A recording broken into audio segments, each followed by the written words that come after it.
Today we are using the DJI Action 4, but this applies to action cameras in general. So I'm gonna do things a little bit different today and start with the cons and then we move on to the pros.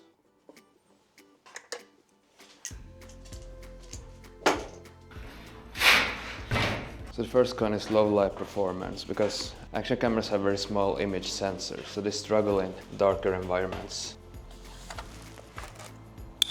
So in dark environments I usually set the frame rate pretty low, 24, 25, shutter speed 1/50. I keep the ISO under 800 and I do film in D-Log-M, which means I can color grade the footage a bit more later. And sharpness and noise reduction to -2, so it's basically the same settings I use in daylight. The only difference is that I use ND filters in daylight because the image will be super overexposed. And when I'm doing action shots like these, I just set it in auto.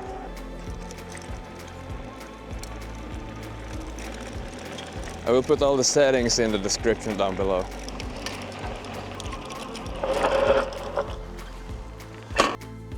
With these settings, going outdoors, it will be overexposed, so I will add one of these, an ND filter.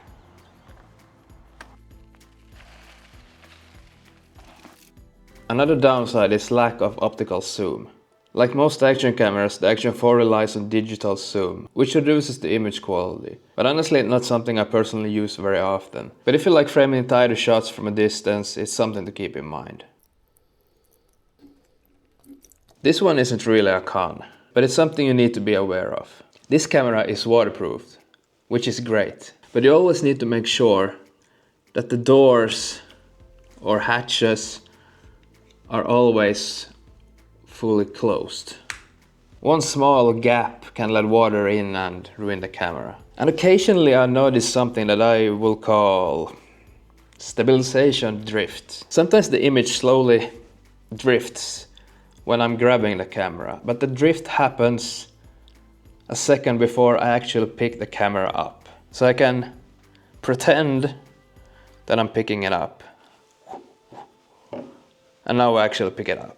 So I don't know if this is some intentional internal post-production that happens, because you don't see it in a viewfinder.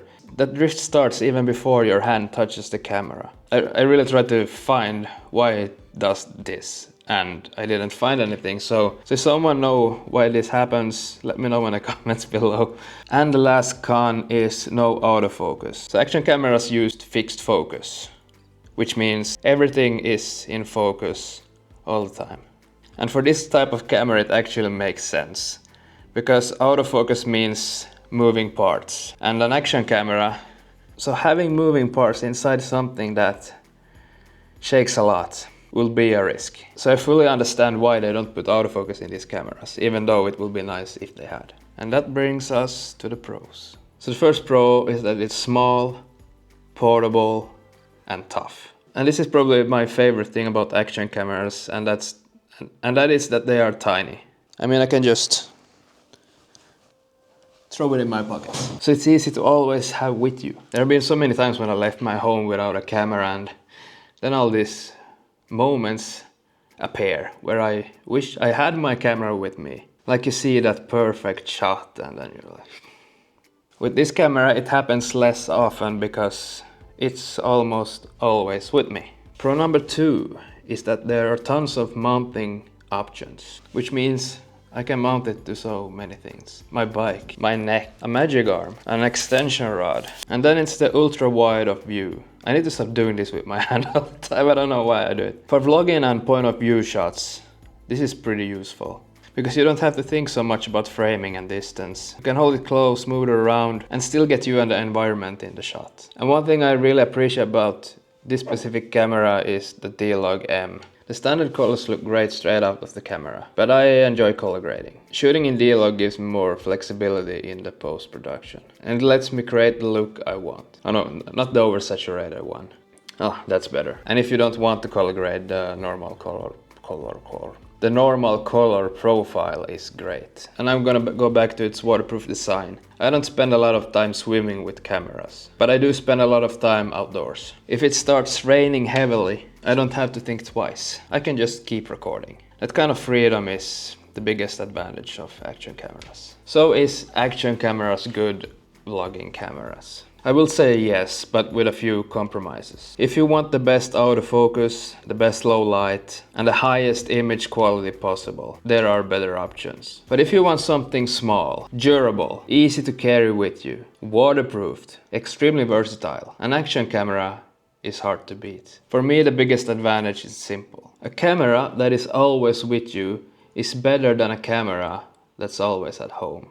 And because of the size and the durability, this is the camera that's always with me. So if that sounds like your kind of setup, an action camera might be exactly what you're looking for. If you enjoyed this video, feel free to watch my other videos. And I made a playlist with all these action camera related videos. And a big thanks to everyone who has been subscribing to this channel recently. It really means a lot. And by the way, if you noticed, I have a new studio setup here, like this talking head kind of desk situation here, and I think it's my 4th or 5th home studio setup. So I don't know, should I stick with this for a while now and just be happy with it? Or should I change again? Let me know in the comments. Alright, see you in the next one.